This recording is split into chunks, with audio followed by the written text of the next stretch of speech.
You're tuned into The Collective Voice, thought-provoking interviews co-hosted by young adults, fostering deep faith through courageous questions.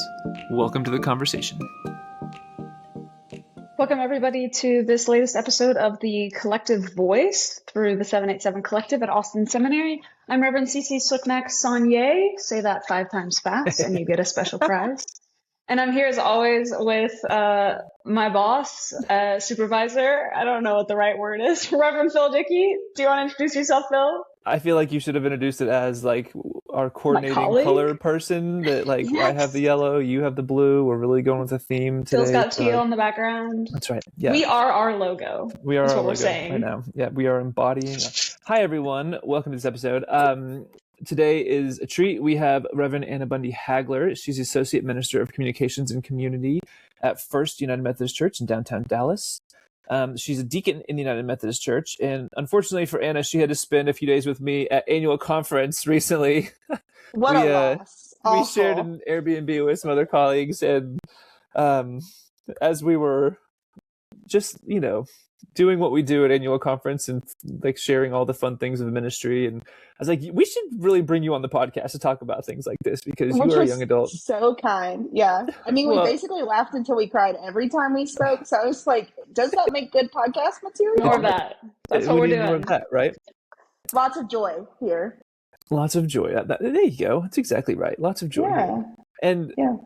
The other fun overlap is that you also quilt, and we were joking before we started recording that like we should start a whole sub-series on our podcast of just like the crafting that has come up on this podcast. And it's like a whole movement. Yes, it's a whole movement. And like your podcast is about belonging and connection and like young adults. And one of my favorite, like she's like a quilting shop. She makes like stickers and stuff.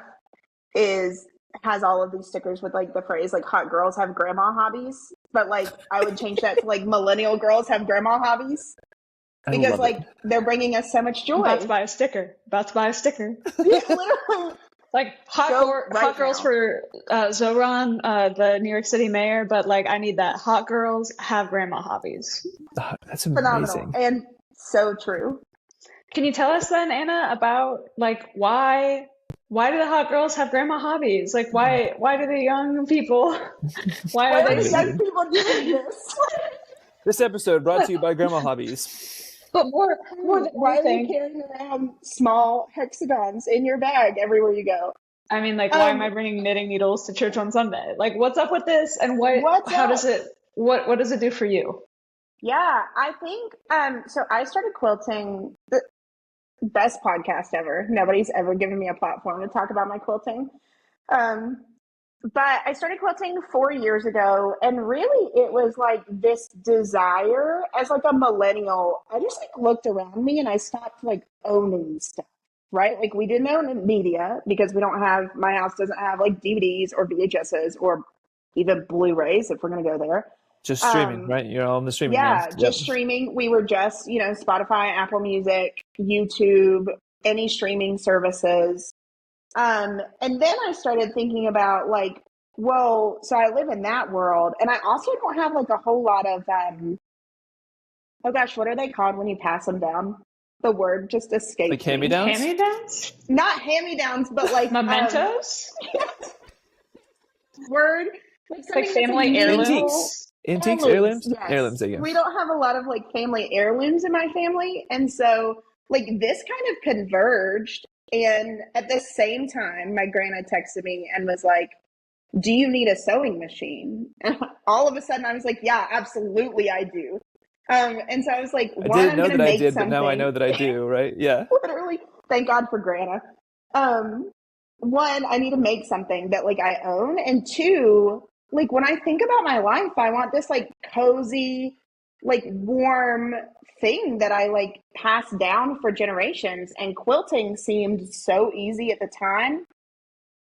If I can do it, anybody can. Quilting seems so easy. That's never a thought that I've had. I have the how hard could it be gene. So that did seem like it would be fine. And so I started quilting, and what it like unlocked for me was, one, I have this woman who I call like my fairy quilt godmother because she taught me how to quilt. And it opened up like an intergenerational piece to my life that hadn't existed yet. And as a church gal, I love intergenerational life. Like that's why I'm at the church that I'm at in the denomination that I'm in. Um, and so then we started like conversing, not about church stuff, with someone who was significantly older than me, but she started like really teaching me wisdom and like life lessons and how to work with my hands. And then once I started quilting, because I'm in regular therapy and spiritual direction, I realized it was like unlocking parts of myself I had never been able to tap into.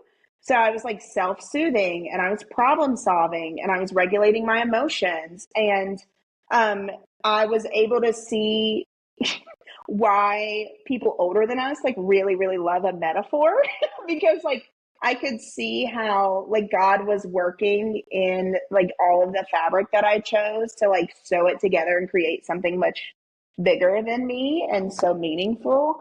And then fast forward 4 years later, I joined a quilt guild 3 months ago, which is a big deal because they're constantly looking for people under the age of 35, and it's really hard for them to get connected. 35 or 50? Yeah, I would even say 58, like would probably be a younger age.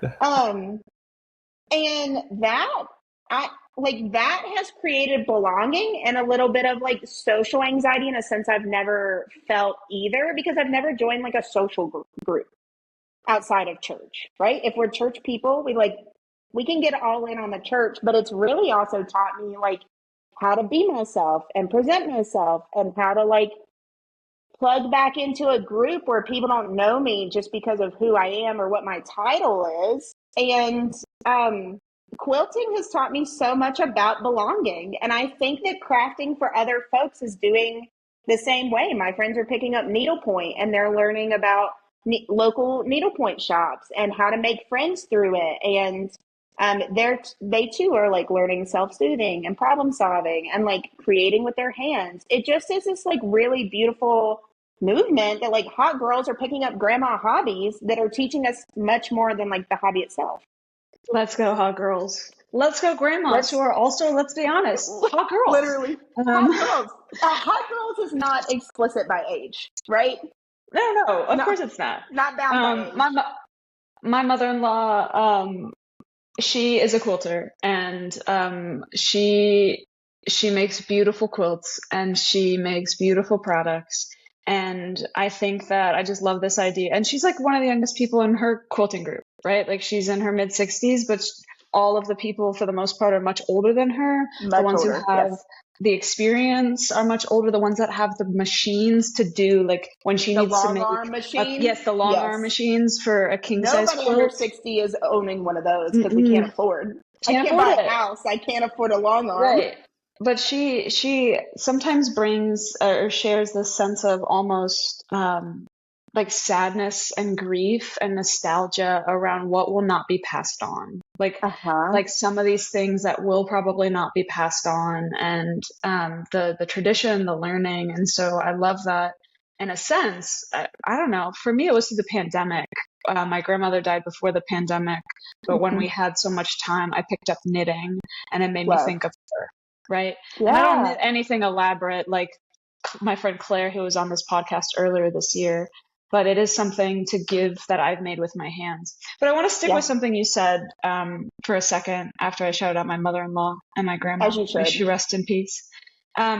You said something like, I wanted this cozy, warm thing I could pass down for generations. And so I wonder if you can share, like, how does your sense of faith or how does your image of God relate to a cozy, warm thing you can pass down for generations?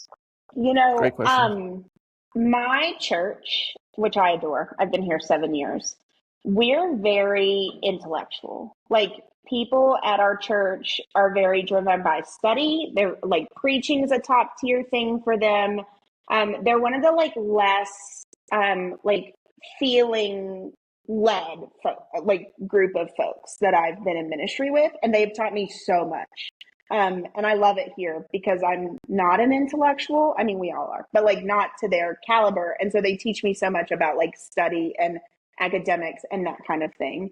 But I grew up in a really small town church where I was related to half of the folks there. And like, you know, I just used to love the image that like my great grandparents like literally helped build the church building that I grew up in. And so something that's really important for me in my life right now is my friend Monica preached on Sunday. It was her last Sunday with us here at the church. And she was talking about how the work that we're a part of doesn't start with us and it doesn't end with us.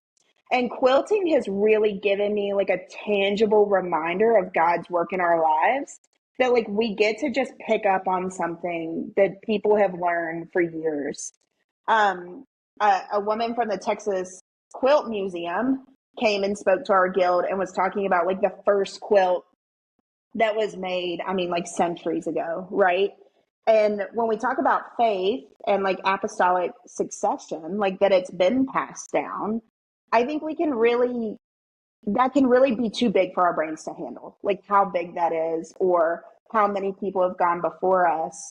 But with quilting, it is cozy and it's me and it's personal. And now I've unlocked this community piece. And like, that's what my faith is. Like, God is with me and God has gone before me and God's grace covers my life. And like, the church helps me to see that I'm not the only one whose life God is working in. So like there are real parallels between the two that like when I get caught up in like doing the work because I'm a pastor, like quilting reminds me like, hey, it's personal and social. Like in the United Methodist Church, John Wesley, who was the founder of the Methodist movement, talked about how you need like personal holiness and social holiness. So you need like a personal relationship with Christ and you have to work with a community for the greater good of bringing heaven to earth by participating on God's work. And like those go hand in hand with me.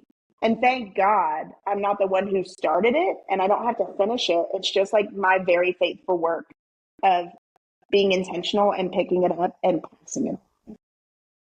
One gold star for your John Wesley history there. And the Methodists are smiling. We totally. Upon me, I feel it. So is John Wesley. He's very proud. But I think I love so many things you've said so far. I've just really loved that you said, you know, you do therapy, you do spiritual direction, but this practice that you have has in some ways like helped you, taught you, allowed you to like embody the things that you're learning through therapy, through spiritual direction. And I just love like there's probably a whole conversation we could have about this idea of practice over program and like how that incorporates and engages into the life of the church. But so that's point 1A. Okay. Point 1B that I'm really like leaning into here. And I think it's because we talked about this whenever we were together at annual conference, but like in some ways it's like the church has to almost step back and relearn again from social clubs. Like, I don't know what happened at the church, but you know, there was a movement like Harvard did this whole deal about like CrossFit and CrossFit church and what CrossFit could learn from church. Talk about that. We talked about that, right? And like that was like, I don't know, 7 years ago or something, a long time ago. Yeah. And like here you were talking about like you found this like wisdom from intergenerational connections and like this beautiful relationship with somebody that like you probably would have never been in a relationship with had you not been a part of a quilting guild, you know? So what are you learning as a pastor from being a part of this social group that is playing out in how you're built, right? Your title, right? Communications and community, that you're playing out in community within the church and the role you have at the church.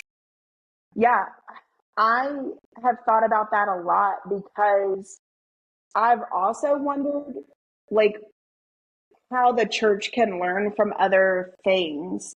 And I was teaching one of our oldest Sunday school classes this past Sunday for the last couple of weeks, and we were talking about radical hospitality. And I was having a hard time holding the tension between affirming them for the good and faithful work that they have done. This group has been together over 40 years. Like they were all single adults and then they all married each other and then they started the Sunday school class. Like they've been together.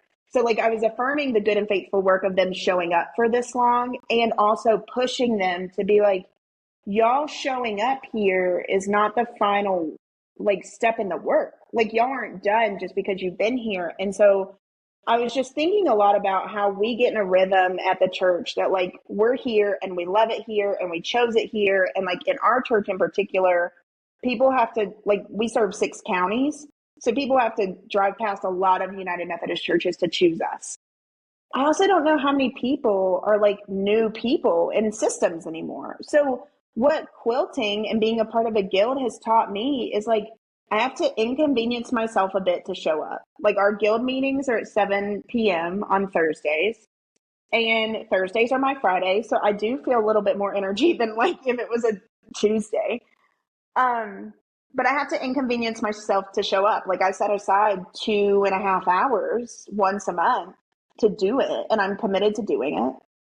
Two, Which I is have probably to, what the average churchgoer gives on a monthly basis, right? 2.5 hours, right? Which is also really yes, fascinating connection there too. really fascinating. Yeah. Guilds, churches, similar. The other thing is like I have to try harder in this guild to get to know people than I've done in a church in 7 years. Right? People don't automatically know my name. I make sure that I wear a name tag. I mean, we get like cute, fun name tags. But I have to like risk sounding dumb, in my opinion, to like make a connection. And I don't know if church members practice that, right? Like I have to go up to somebody and introduce myself. One, not be afraid to introduce myself. And two, not just be like, welcome, right? At the church, we're like, welcome. We're so glad you're here. How can we, make this place feel comfortable for you or whatever. But at the guild, I'm like, what are you working on right now? Or what is bringing you joy? And so we're having like actual conversations that don't anchor us to like this place. And I do wonder if the church would do a better job of creating belonging if we were asking questions that we may feel as dumb in our heads, but they're actually like really thoughtful, intentional questions to like get to know somebody and not just make it about like belonging here. Like, I think that the church really has to remind ourselves that like the fact that people are coming to us is wild. We have a lot of work we need to do externally that I can't even touch in this conversation. But like when people are coming here, the fact that we anchor the conversation only about the church that we're literally standing in, I think is a real loss. Like, and the guild teaches me constantly about being a pastor with new folks.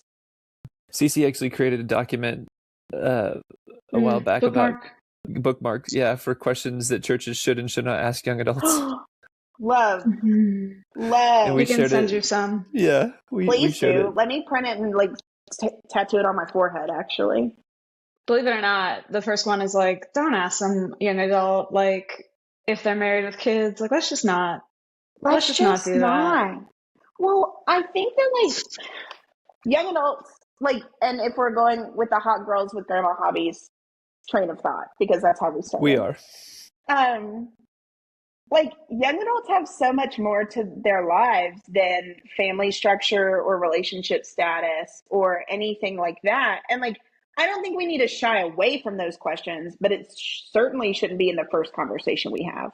Like, can we not get more creative and like wonder who the person is before us instead of like what makes their world around them? So true. So true. Because nobody at Guild is asking me if I'm married. Right? I mean, maybe they like see my wedding ring and they assume, but like I've been to 5 or 6 meetings and no one has asked me my husband's name. Nobody has asked me what I do for work. Nobody has asked me like where I live. It is like all about like what's bringing us joy and what fabrics we like and where we shop. And like, I know that it's, like we're at Guild. So like it's a little bit more intentional, but it's so fun to not talk about the things we talk about all the time. Well, and I also think like I'm in a book club through one of my favorite bookstores, like my favorite bookstore here in Austin. And I've been going to it for like, I don't even know how long. I'm the oldest person in the group. The people who started the book club have left. And I and like a couple other people who started when I was there stayed. And I'll be honest, like I love the book club, but I don't necessarily love the books. I go for the people. Yes. And I go because they remember my name, and they remember they said, I didn't see you last month, or, hey, I heard you like that one book. And so did you see that author came out with a new one? And it just makes me feel really seen and known, where I don't have to be Pastor Cece, where I can just show up as an individual, as a person. And I was talking with a colleague of mine, and he said, like, I want to show up authentically in every space I go. And for him, that means that he does show up and people know he's a pastor. And I said, I mean, I got to push back on you, my guy, because, like, I need spaces where I can show up just as a person.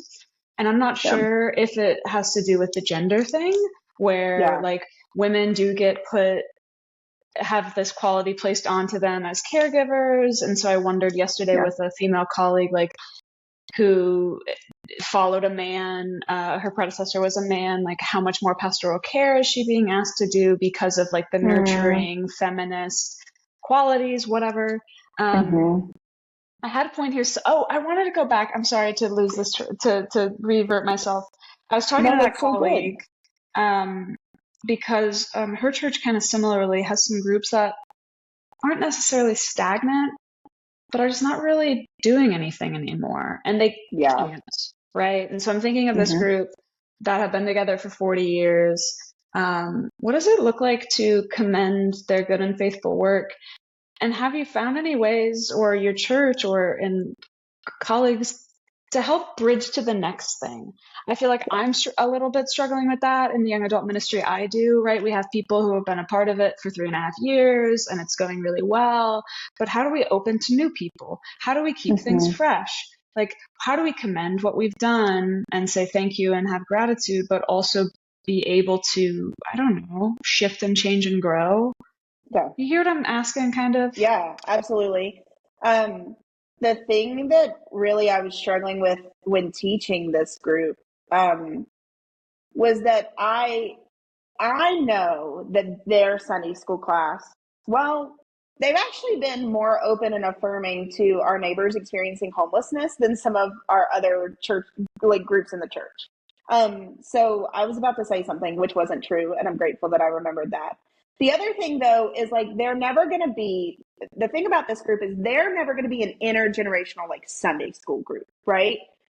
So part of my work in the, like, work that we were doing together is, like, affirming the way that they've welcomed people in. Like, his name is Gary, that we love, and so he's been around, and, like, they're really open to Gary, and he comes in and he has a space and he has a role, like, he's in leadership position.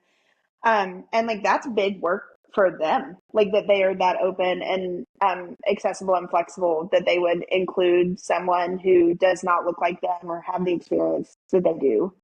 But I really am trying to challenge them to do that intergenerational work that won't translate to their Sunday school class.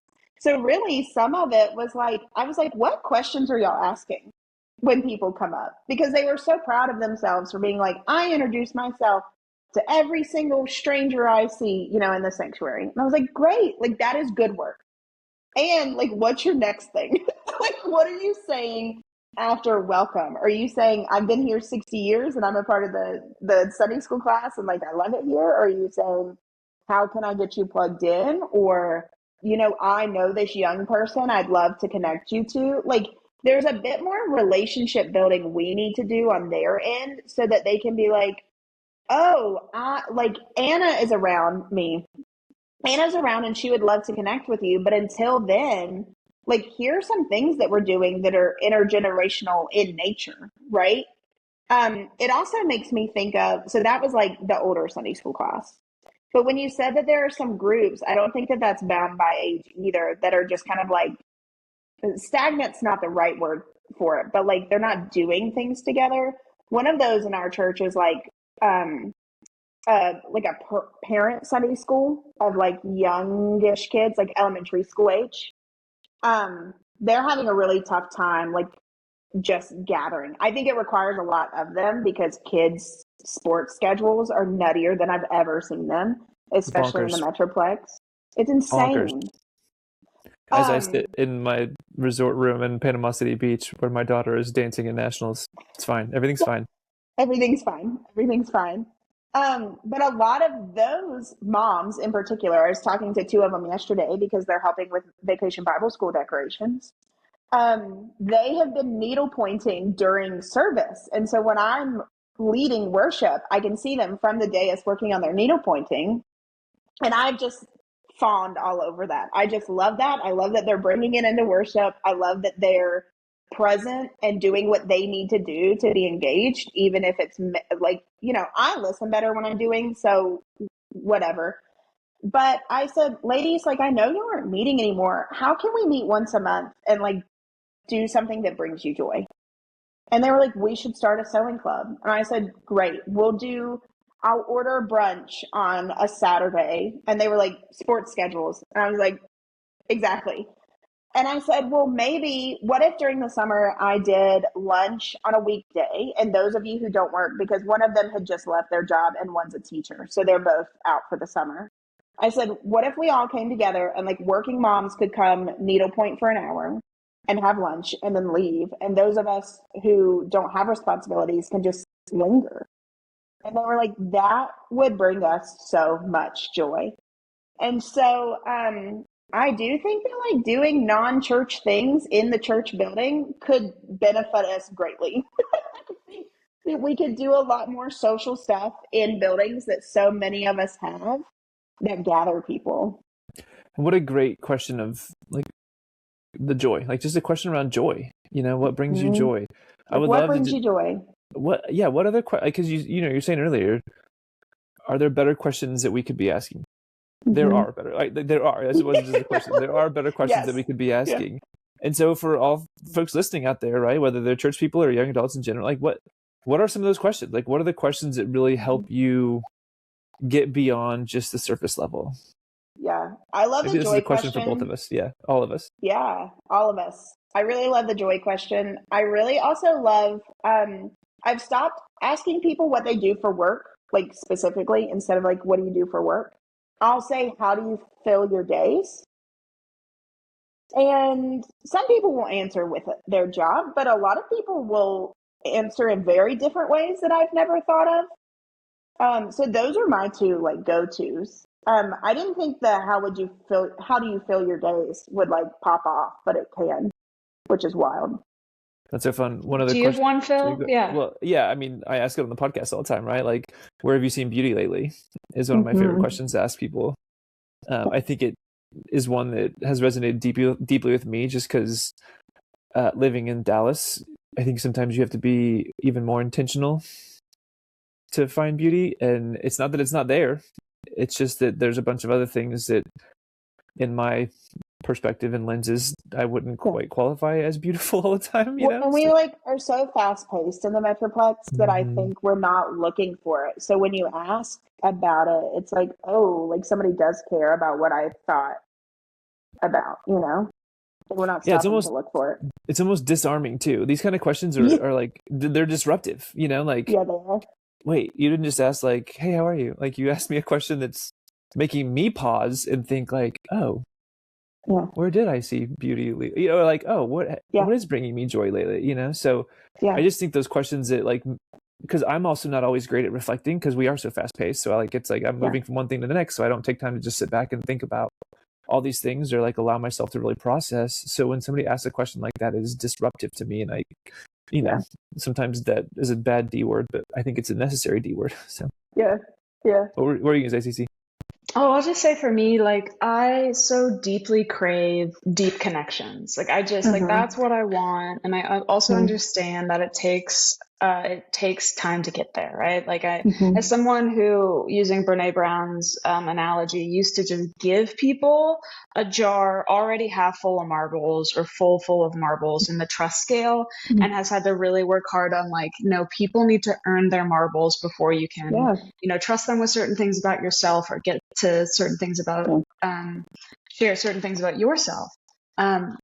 It's hard for me because like I also will forget these questions. And so like part of our bookmark thing that we made, which I actually went back to look at, is I genuinely sometimes do when I go to events, or I know I'm going to be like at a happy hour with people from my husband's work, or reconnecting with a group of friends I haven't seen in a while, is like I want to have in my back pocket like a list of questions that I can go back to, because I forget them. And I'm looking back at these, we made like connection cards, almost like table topics, and some of them came from oh my gosh, David Brooks, who used to be an opinion columnist at the New York Times and I think teaches at Yale, and wrote this book like How to Talk to People, something like that. And it's like, what is something you could talk about for hours? What is going well for you right now? What would you do if you were not afraid? Is one of my favorite questions. Like, but you know, it's also the vulnerable thing, and I forget to ask them. You actually hit on something that I'm also pretty passionate about, is like the coming prepared with questions. And I do think that like folks in our particular like careers may be a little bit more set up for this, because we have to engage with people all the time, right? But there are a lot of careers like that, I would argue. It's not just ours. Ours is just a little nuanced. But I am from North Carolina, and so like a big part of like growing up was like real like Southern hospitality, like making sure like you show up with a like you don't show up empty-handed to like a dinner party and things of that nature.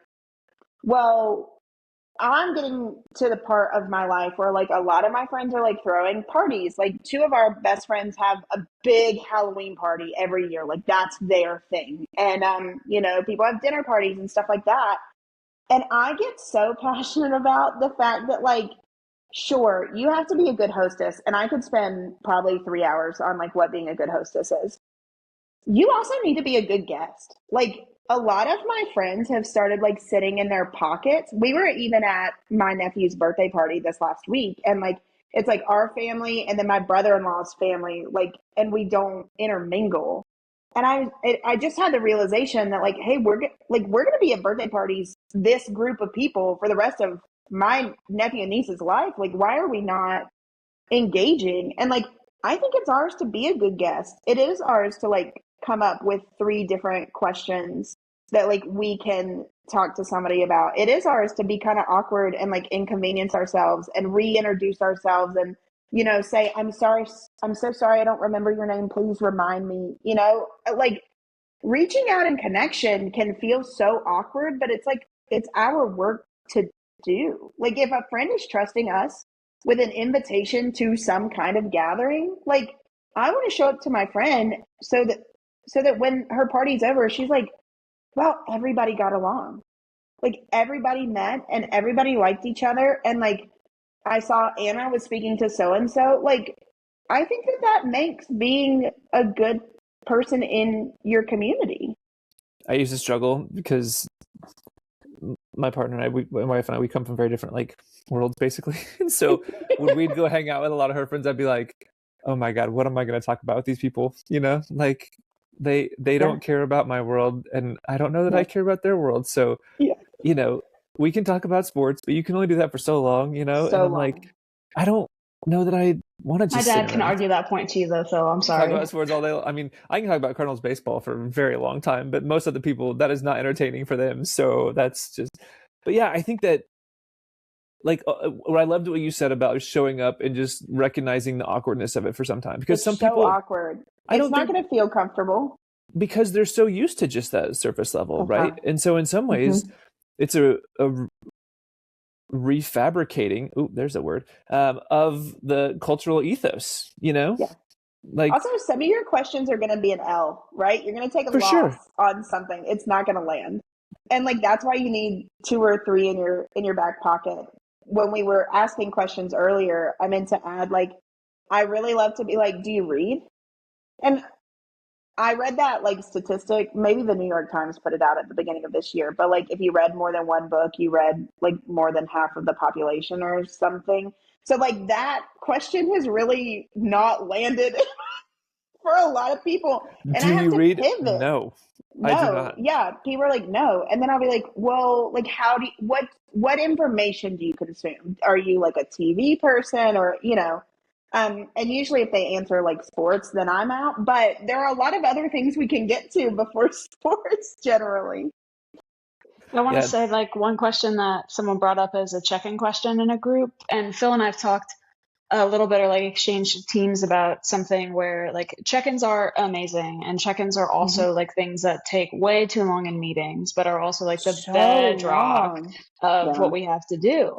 And I, like the young adult group I steward, we do a check-in every month, highs and lows, a topical question. And sometimes I'm just sitting there like, oh my God. But like also when we break them up into small groups to do it, people say, I missed hearing how people are doing. I missed hearing everyone be able to say something. But my point, someone asked a question in a check-in question in the group I was in, and it was, what is a piece of media that has greatly influenced your life? And the amount of responses to that, like someone responded and I listened to the song going home and they're like, I was in a really dark point in my life and I listened to like loves Freddie Mercury. So like listened to their entire last album, one song in it, like before he died of AIDS, right? Like as he was dying of AIDS, it's like the show must go on, something like that.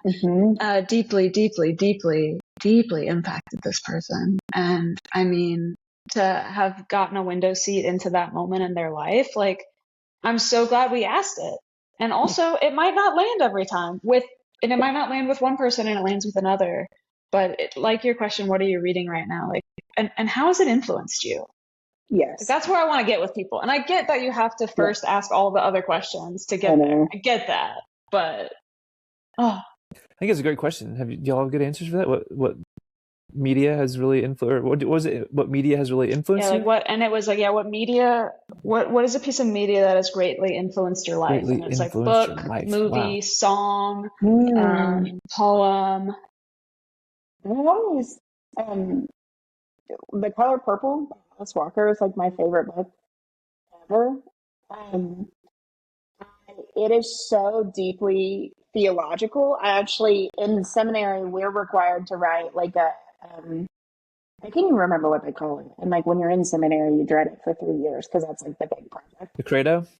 Yes, thank you. But in systematic theology, you basically have to write like your whole statement of your theology from every point. And like I use The Color Purple to talk about every single part of my theology. And like I think people might have read it in high school to like learn African American literature for the first time. But if you have not read it in the last 10 years, like go read it and read it from the lens of your faith. It is so good. It's so heartbreaking. It's so profound. Like I just love Alice Walker in general.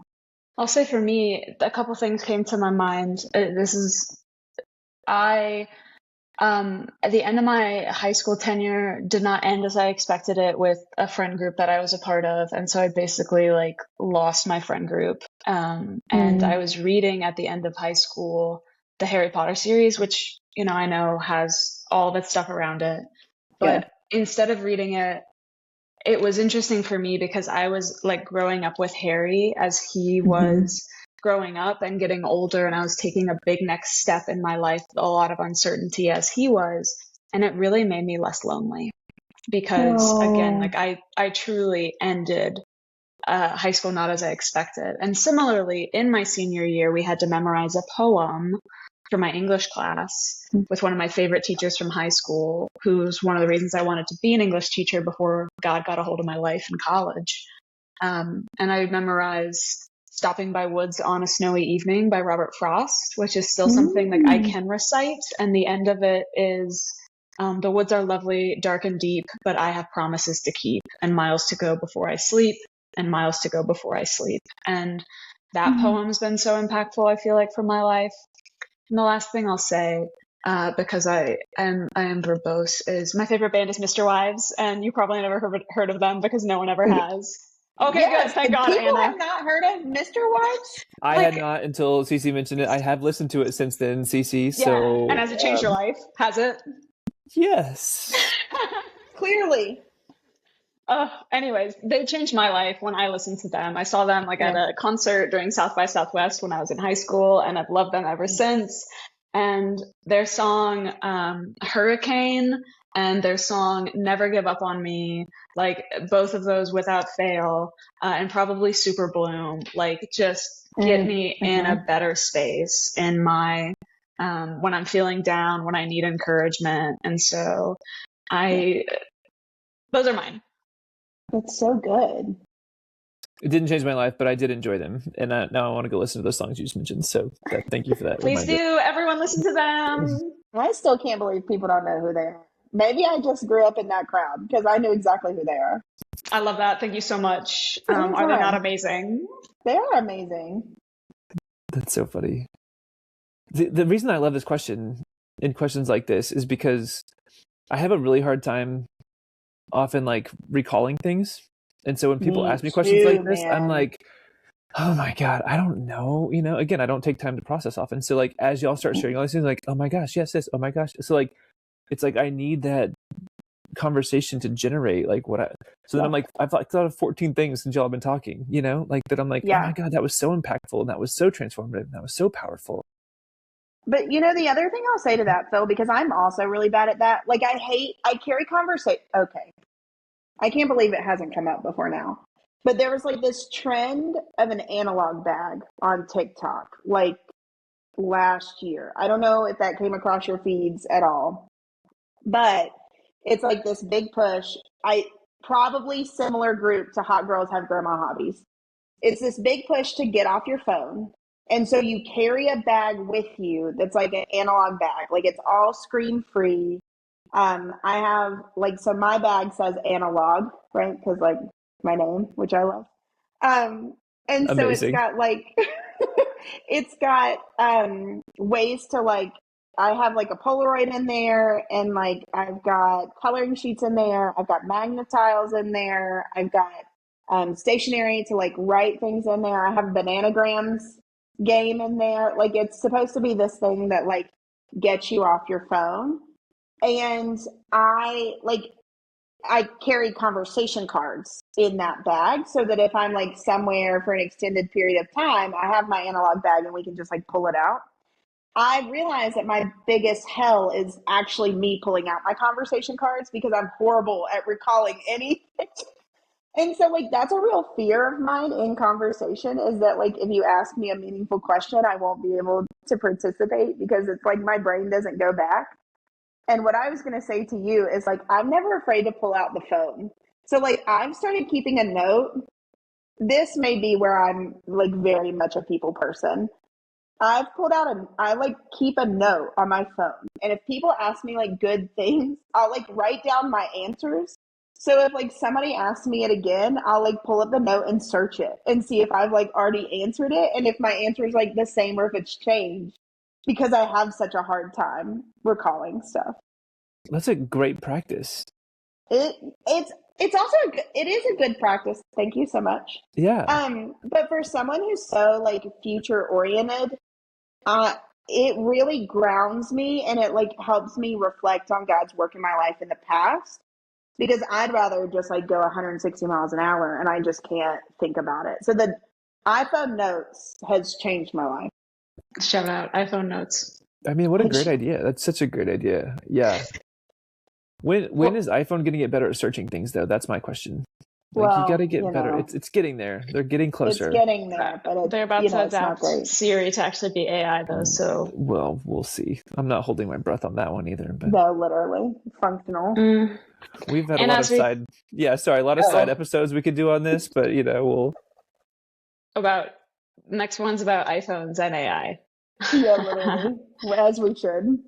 As we kind of get to the end of our time, and we've already like touched upon this in light ways. I wonder maybe like what do you hope is possible for the church and for you, thinking about yourself as a young adult and then thinking about yourself like situated in ministry.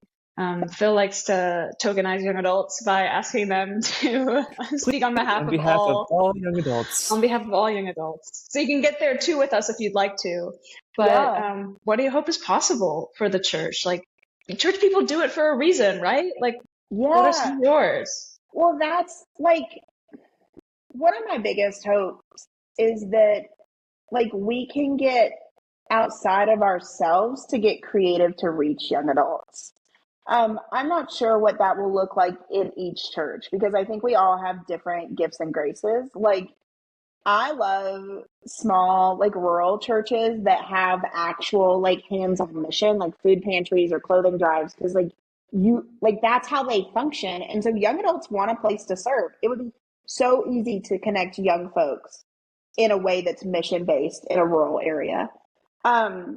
I will say it's much harder the way that I dream it here in the Metroplex because there are so many nonprofits that like you don't have to be at a church to volunteer, right? But I will say like our quilt guild meets at a church. And so because I'm a church person, I'm constantly looking around their building. I'm picking up the pieces of paper I think are interesting that like I want to know what their programmings are and what their people look like and like how they host social groups so well. And I just like my faith is like what gets me through the day is like one, remembering that I'm not alone. And like two, that people have come before me and people will come after me. And like quilting, it's something that's like handed down and it might be intangible, but like it provides so much comfort. And when I dream of like my Pinterest, like cozy, comfortable life, like part of that is like spending time in scripture and in community and at the church and worship. And I just think that young adults, like we want to believe and belong to something that is bigger than us, but we may not have the language for it. And I just hope the church would get creative in thinking that like maybe it might not be faith centered yet, but like how do we get people to even come to our buildings? Like what are creative ways that we get young people in church spaces to show them that like community looks different here? So good. Reverend Anna Bundy Hagler. Okay, I have to ask you because we didn't actually answer this. Where is somewhere that you've seen beauty lately? Oh, y'all gave me a platform for quilting, so that's where my brain is. And I don't have my iPhone note up, but Write this down. So I've been doing what's called English paper piecing. It's a part of quilting, and so what you do is you take like small papers and you glue, or you can like thread based fabric to them, and then you sew them together. So like when you see antique quilts, a lot of them were hand pieced in that way. So it's lovely because you can carry it. And so I carried it to our annual conference, which is like the work of the United Methodist Church in geographical areas.